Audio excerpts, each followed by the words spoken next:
Hoje temos a nossa caixa de perguntas e vamos responder primeiro às seguintes perguntas. Como se originaram as diferentes línguas faladas pelos homens? E quantas são elas? Evidentemente, no princípio falava-se uma só língua, e não há dúvida de que o método de comunicar ideias por meio de sons é de origem divina. Agora as respostas às perguntas sobre a variedade de línguas. A Bíblia relata que após o dilúvio, quando os homens construíam a Torre de Babel, dessa maneira resistindo à ordem divina de se dispersarem pela terra, Deus lhes confundiu a linguagem. Gênesis 11, 1 a 9. Esse foi o começo da variedade de línguas que, com o passar do tempo, aumentaram. Temos no mundo hoje cerca de 3.000 línguas e dialetos. Um ponto de especial interesse. Pesquisas modernas na área da gramática comparada revelaram de modo concludente que as línguas conhecidas são relacionadas entre si e provêm de uma só língua original. Se qualquer das línguas conhecidas se assemelha à original, não se sabe, mas é possível e até provável que uma das línguas semíticas, talvez o hebraico, talvez o aramaico, seja muito semelhante à original. Que significa a declaração de São Paulo, não estais debaixo da lei, e sim da graça? Acaso isso quer dizer que não necessitamos observar os 10 mandamentos? Leiamos o texto, Romanos 6,14. Porque o pecado não terá domínio sobre vós, pois não estais debaixo da lei, e sim da graça. O sentido de suas palavras, palavras do apóstolo Paulo, é que os crentes em Cristo não estão debaixo da lei como meio de salvação, mas debaixo da graça. A lei, especificamente a lei dos 10 mandamentos, não tem virtude salvadora. O papel da lei, do Santo Decálogo, no plano da salvação, é mostrar o pecado. Romanos 3, 20 e capítulo 7, versículo 7. A graça de Deus em Cristo é que salva, que perdoa o arrependido e ajuda a cessar de pecar. Como diz o mesmo São Paulo em Efésios 2, 8 a 10, porque pela graça sois salvos mediante a fé. O estar debaixo de graça não implica, porém, liberdade para transgredir a lei, o Santo Decálogo. Logo em seguida, São Paulo pergunta, e daí? Haveremos de pecar porque não estamos debaixo da lei, e sim da graça? Ele responde, de modo nenhum. Romanos 6, 15. Pecado é a transgressão da lei. 1 São João 3, 4. Pecar, pois, é violar os 10 mandamentos. E São Paulo diz que o cristão de modo nenhum tem o direito de fazer isto. Nós voltamos a ser pecadores se transgredimos qualquer dos 10 santos preceitos. Os senhores com frequência anunciam um plano sobre como vencer o hábito de fumar em 5 dias. A razão que tem para isso é de caráter exclusivamente religioso? Ela é de caráter religioso, porque Deus quer que preservemos a saúde e o fumo, como álcool e outros tóxicos, é nocivo à saúde. O apóstolo Paulo escreveu, se alguém destruir o santuário de Deus, Deus o destruirá, porque o santuário de Deus, que sois vós, é sagrado. 1 Coríntios 3, 16 e 17. Mas o que fazemos decorre também do nosso interesse pela saúde física. E a saúde física é assunto em que todos estamos interessados. Há hoje crescente preocupação pelo perigoso hábito por parte de governos, cientistas e médicos.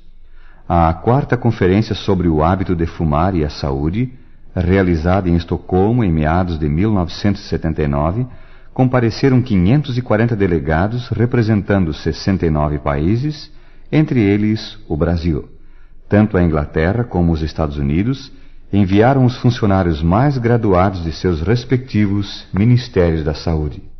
Alguns pontos de especial interesse relativamente à conferência. A Grã-Bretanha relatou que 10 a 20% de todos os óbitos naquele país são causados pelo fumo. Os Estados Unidos revelaram que o seu tributo anual ao fumo é de 350 mil vidas, quase 1.000 por dia. E apresentando um estudo dos casos de 200 mil cancerosos, o Dr. Takeshi Hirayama, do Japão, afirmou que 1/3 deles estava relacionado com o hábito de fumar. Um ponto importante, Esses 200.000 casos não incluíam vítimas do câncer do pulmão, e o câncer do pulmão é uma das principais consequências do hábito de fumar. Teve destaque especial ainda o perigo que representa para os bebês em gestação o serem suas mães fumantes. Em face das fortes evidências, as mulheres grávidas que fumam são incluídas num grupo chamado de alto risco. Para o Dia Mundial da Saúde de 1980, a Organização Mundial de Saúde adotou o tema Fumar ou ter saúde? Esta é a sua escolha. 5 específicos objetivos foram adotados pela conferência para serem alcançados até 1983. Primeiro, deter o aumento do uso do fumo. Segundo, eliminação de toda a sorte de publicidade do fumo. Terceiro, programas compulsórios nas escolas elementares e secundárias, visando criar motivação contra o fumo. Quarto, emprego da maior parte dos impostos sobre o fumo para educar as massas contra o hábito de fumar. Quinto, estabelecer que fumar é um hábito social não aceitável. A propósito, a Suécia lançou intensiva campanha de promoção do ideal de que as crianças que agora nascem cresçam como uma geração de não fumantes.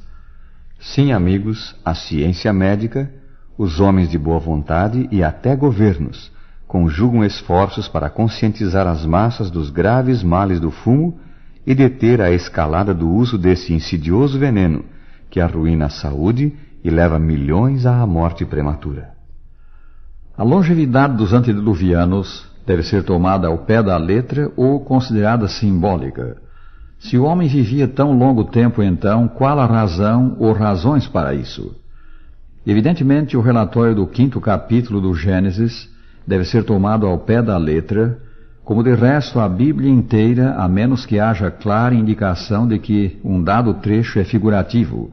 Dessarte Adão, o pai da raça, viveu efetivamente 930 anos, Sete, seu filho, 912, e Metusalém, 969 anos. Quais as razões desta longevidade? Em primeiro lugar, sem dúvida, a vitalidade com que a raça humana foi originalmente dotada pelo seu Criador. Em segundo lugar, o efeito prolongado de haver Adão comido do fruto da árvore da vida. Ainda há outra razão, a superior qualidade dos alimentos produzidos pelo rico solo que deve ter possuído o nosso planeta antes do dilúvio. Convém lembrar que o regime alimentar prescrito por Deus era o vegetariano. Gênesis 1, 29. Só após o dilúvio foi permitido o uso da carne como alimento, isto porque não havia alimentos vegetais. Gênesis 9, 13 e 4. Não há dúvida de que um regime vegetariano equilibrado é mais saudável que um regime cárneo. Os amigos poderão determinar se não haverá uma relação de causa e efeito entre o uso da carne como alimento depois do dilúvio e a rápida diminuição do tempo da vida do homem.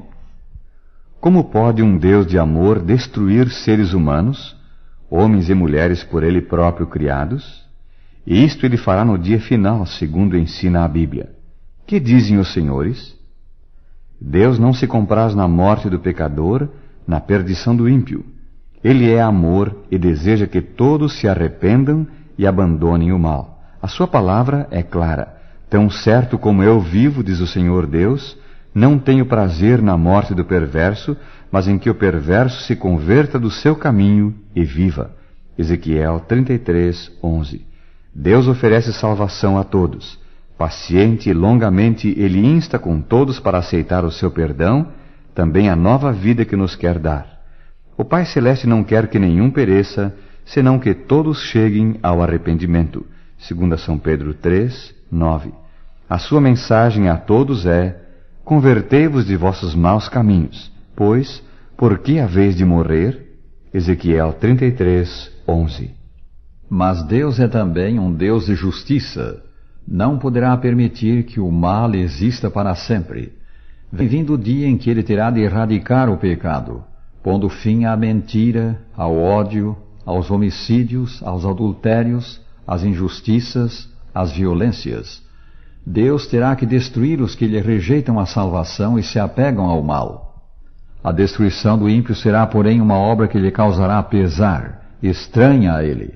Falando da destruição do pecado e dos que a ele se apegam, a Escritura diz: porque o Senhor se levantará como no monte Perazim, para realizar a sua obra estranha, e para executar o seu ato inaudito. Isaías 28, 21. Aí está, Deus não tem prazer na morte do ímpio. Foi por não querer que alguém se perca que ele deu o seu Filho unigênito, para que todo o que nele crê não pereça, mas tenha a vida eterna. São João 3,16. Amigo, Deus fez a sua parte para a salvação de todos os homens, a tua e a minha incluídas. Estás fazendo a tua parte? Já dedicaste a vida ao Senhor Jesus Cristo?